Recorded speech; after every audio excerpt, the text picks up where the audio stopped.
Alrighty, so let's begin here.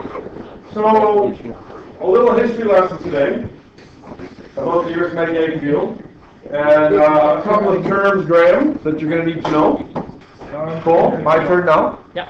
Oh, so a couple of terms that you're going to need to know today. The difference between magnetic inclination and declination. And I'm going to get two visual aids here to help us out. All be a visual. No, you'll get me a visual aid. No. Yeah, I knew that. Out. I played cement, right? Yeah. I played twice. 18 holes. Don't start another conversation here. No, no, it's actually not.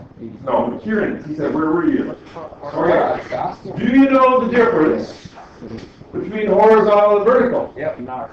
No? Vertical. Yeah. Up and down, left, right.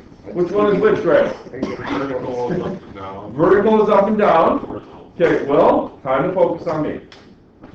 Vertical is up and down. Yep. Horizontal is left and right. Yep. Okay, excellent. Did you know that the Earth's magnetic field changes? Yeah. And did you know that north really isn't north? There. Many people are surprised to learn, or maybe you know this already, I don't know, you're a smart group, that a magnetic compass does not normally point to true north. In fact, over most of the Earth, it points at some angle, either east or west of true geographic north. Right here, green.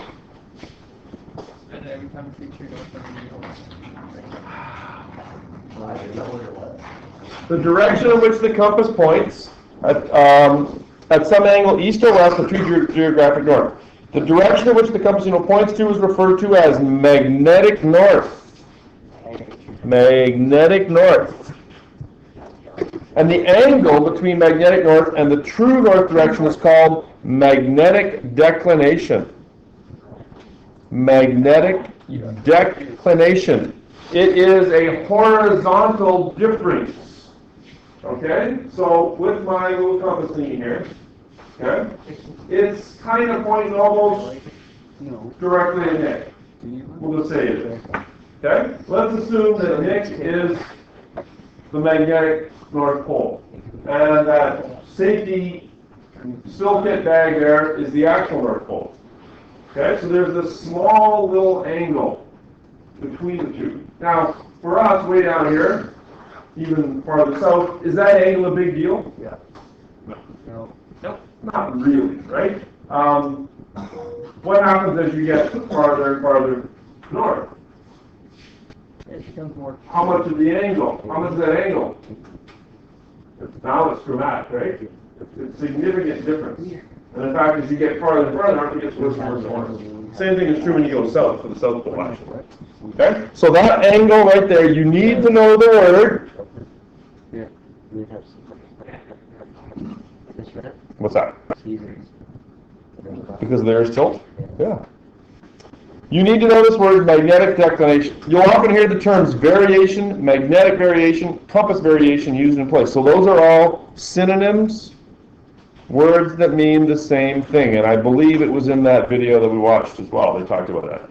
Especially mariners, guys that go out, people that go out. If you were a sailor in the 1800s, you needed to know about magnetic variation. Your life depended upon it. The magnetic declination does not remain constant in time. Complex fluid motion in the outer core of the Earth, the molten metallic region that lies from 2,800 to 5,000 kilometers below the Earth's surface, causes the magnetic field to change slowly with time. This change is known as secular variation. Okay, so declination is the angle, secular variation is the change in the magnetic field. As an example, the accompanying diagram shows how the magnetic declinations change with time at Halifax. Because of secular variation, declination values shown on old topographic, marine, and aeronautical charts need to be updated if they're to be used without large errors. Unfortunately, the annual change corrections given on most of these maps cannot be applied reliably if the maps are more than a few years old, since the secular variation also changes with time in an unpredictable manner. It's not a mathematical linear relationship or anything like that. You can't really predict how it's going to change. So all they can really do is give you the latest figures and hope for the best.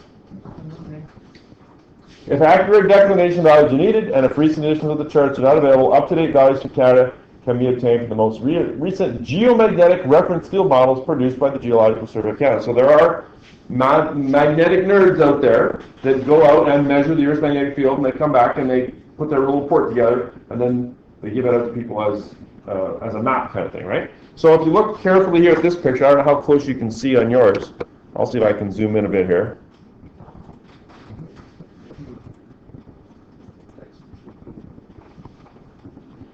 Okay, so what year does the little chart start at? 1600. So in the year 1600, the declination was about minus, is that 16? About minus 15 and a half degrees. The angle between is about 15 and a half degrees. And then as time went on, From where?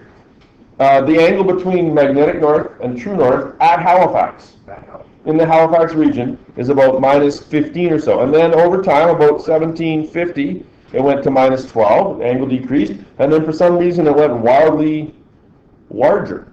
Now it's going up again. Okay, now it's going up again. Okay? So, is it a huge deal for the average Tim Hortons drinking Joe on the street? Yes. No, nobody cares. Okay?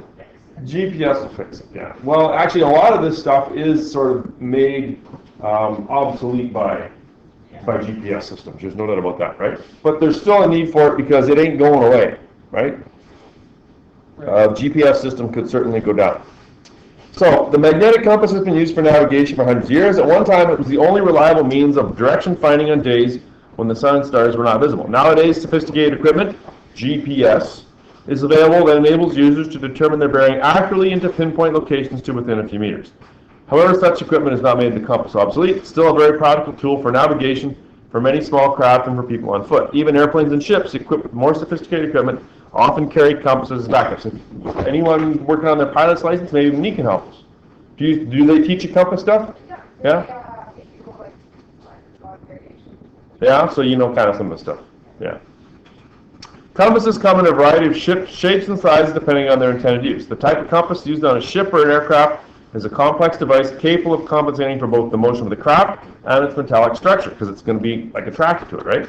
At the other extreme are small pocket compasses of low precision intended for casual use. If you're out traipsing through the bush looking for deer, does it really matter whether you're come out, you know, like if you say, I'm going to meet you here, right, and you come out of the bush like 30 yards that way, is it a big deal?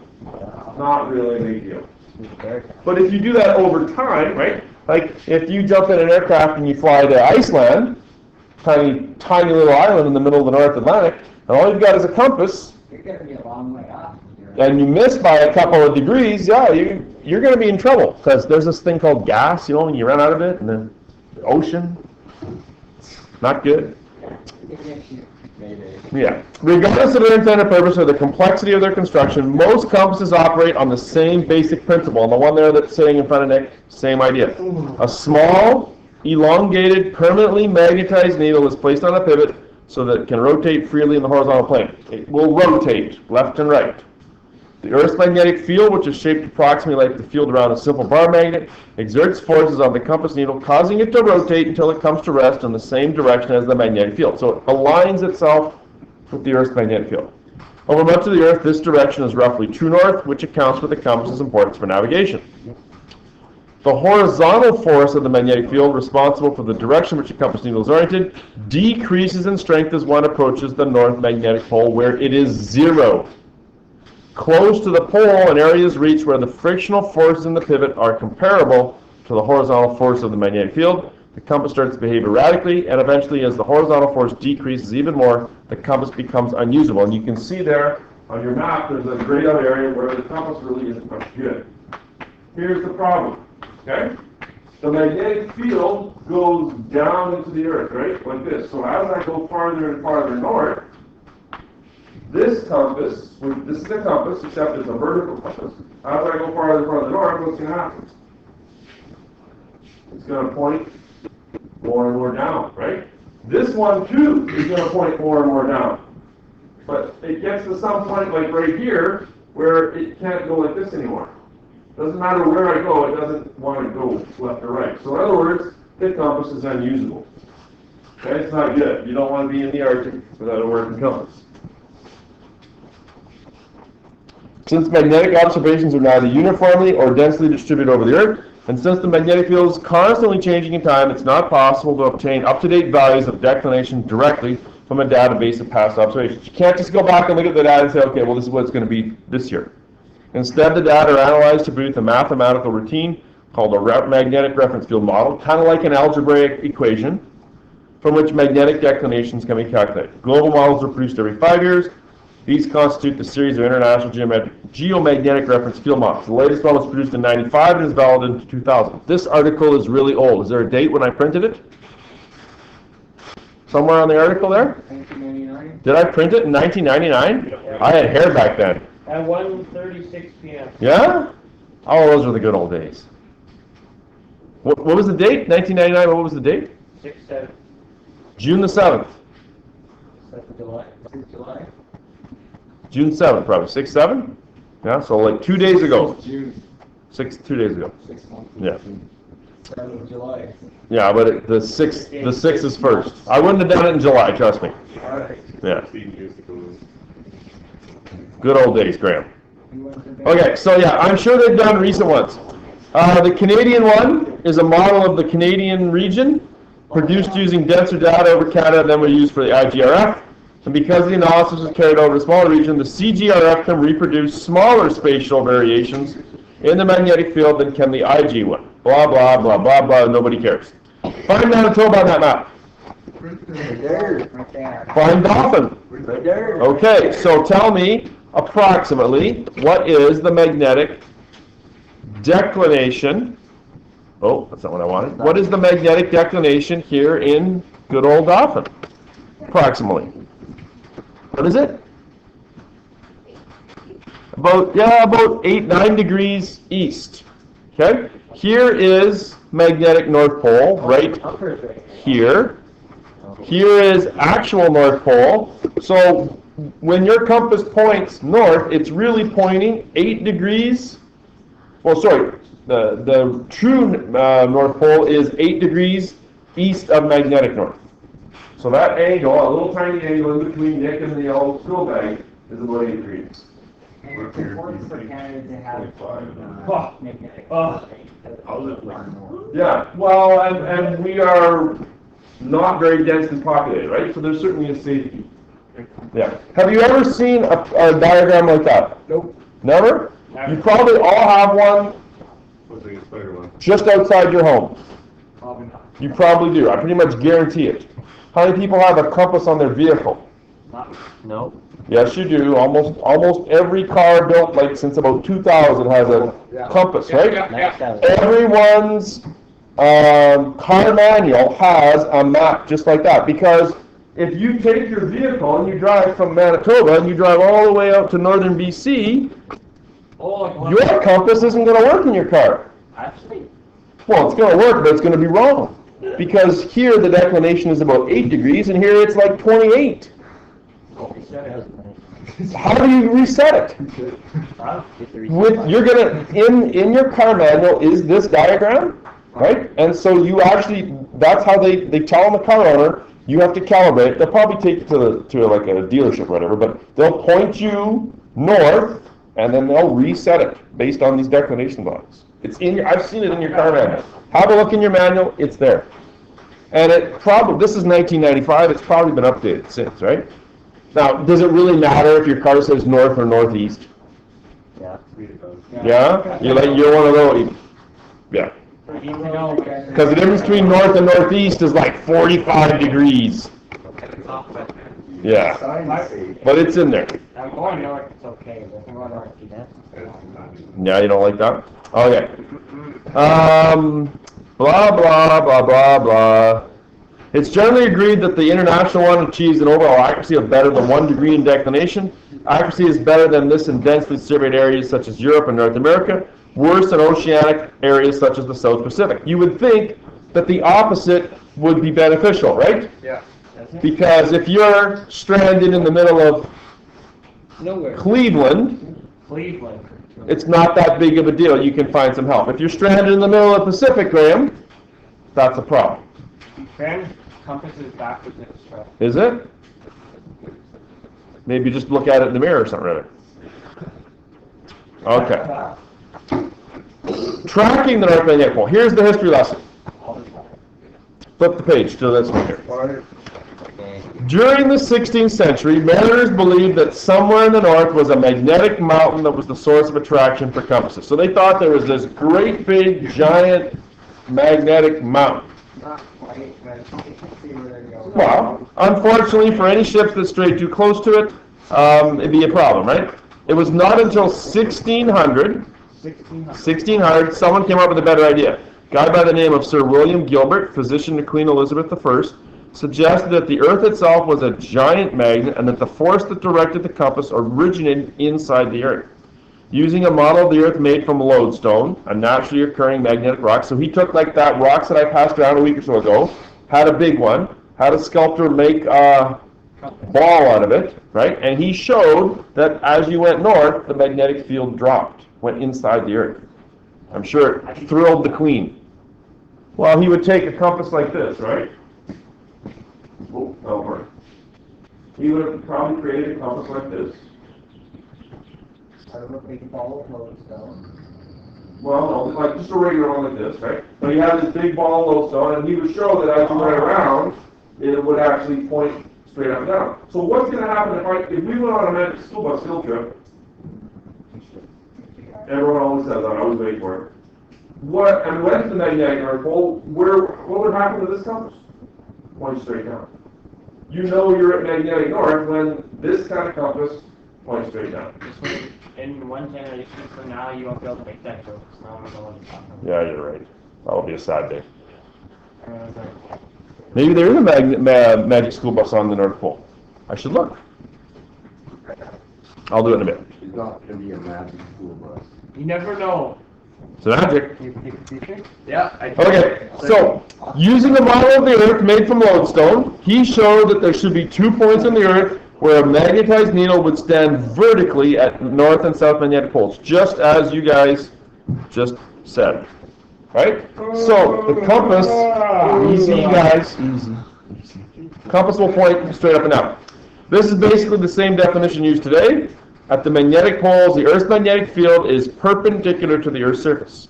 Consequently, the magnetic dip or inclination, highlight that, inclination. It's on the board. You need to know the difference. The inclination is the angle between horizontal and the direction of the Earth's magnetic field is 90 degrees. Okay? 90 degrees. This angle here is known as this one. D1. Declination. This is declination. This one here, inclination. How are you going to remember the difference? Incline. Incline plane. Very good. Know the difference. Have you noticed I've been saying that over and over again about knowing the difference? Yeah. Do you think that's a hint at all, Cole? Yeah. Since the magnetic field is vertical, there's no force in the horizontal direction. Therefore, the magnetic declination, angle between true geographic north and magnetic north, cannot be determined at the magnetic poles. So this guy, Gilbert, he believed that the north... You know, I got punched, so Yeah, I know. Not me. my Hit him on the way. Once again, I'll bring up the fact that I'm trained and qualified to work in a daycare. Some good stuff. Yeah, he needs his chair, thank you. Yeah. No problem. Been there, done that. Gilbert believed that the North Magnetic Pole coincided with the North Geographic Pole. Magnetic observations made by explorers in subsequent decades showed this was not true, and by the early 19th century, the accumulated observations proved that the pole must be somewhere in Arctic Canada. In 1829, Sir John Ross set out on a voyage to discover the Northwest Passage. Perhaps you've talked about it in social studies. Northwest Passage? Yeah? Probably to the point of tears, right? Yeah. So he went out looking for the Northwest Passage. His ship became trapped in ice off the northwest coast of the Boothia Peninsula, where it was to remain for the next 4 years.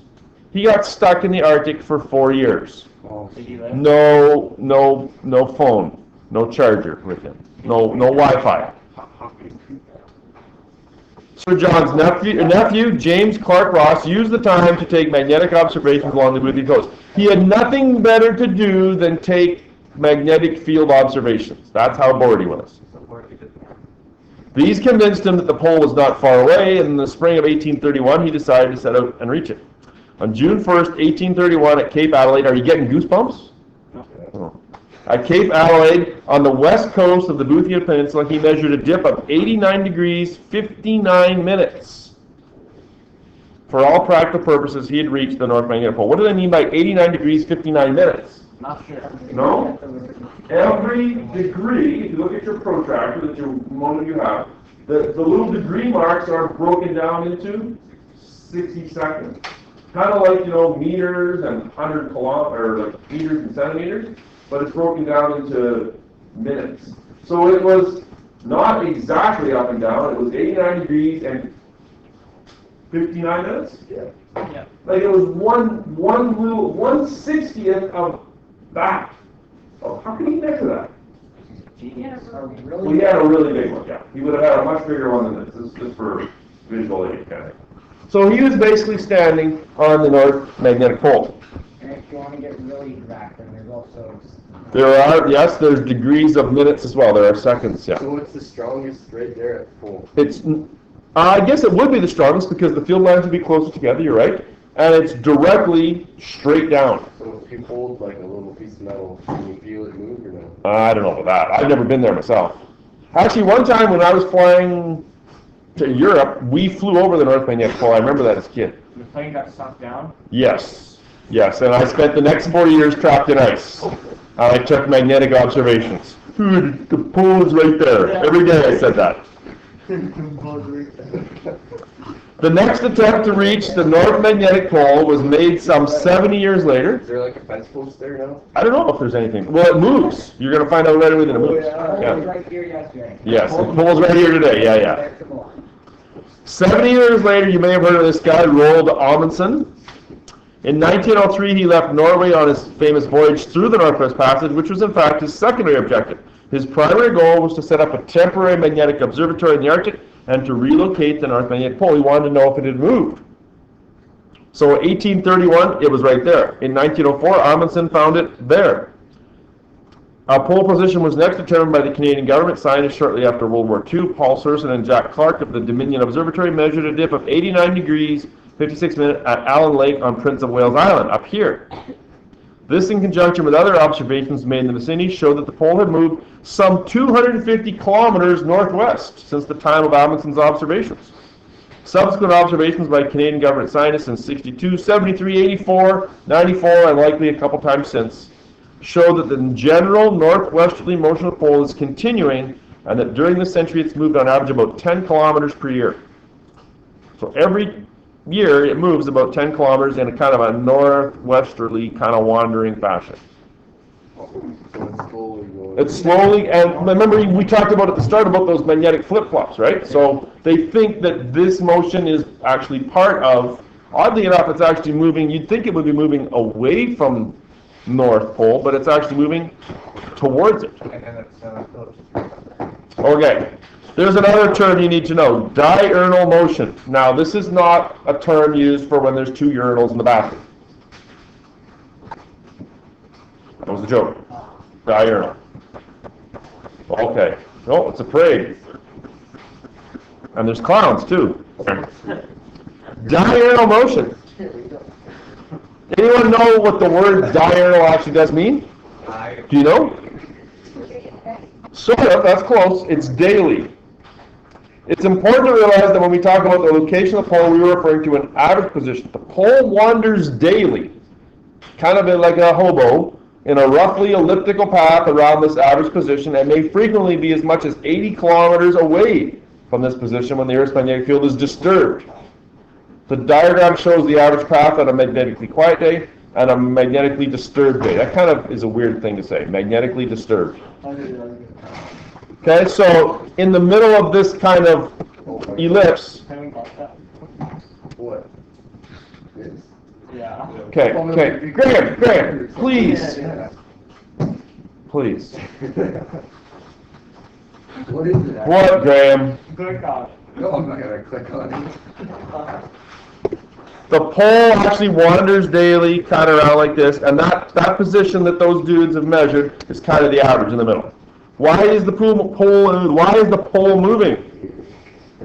If, as Gilbert believed, the Earth acts as a large magnet, the pole would not move, at least not as rapidly as it does. We now know that the cause of the Earth's magnetic field is much more complex. We believe that it's produced by electrical currents that originate in the hot liquid outer core of the Earth. As a simple analogy, consider an electromagnet in which we can produce a strong magnetic field by passing electric current through a coil of wire. Okay. Seriously, guys. You can't go more than 5 minutes without being entertained? Yeah. Really? Okay.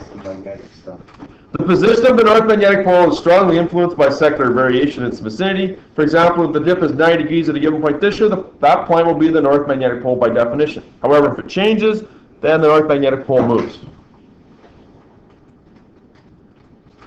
In this manner, the pole slowly moves across the Arctic. The more rapid daily motion of the pole around its average position has an entirely different cause.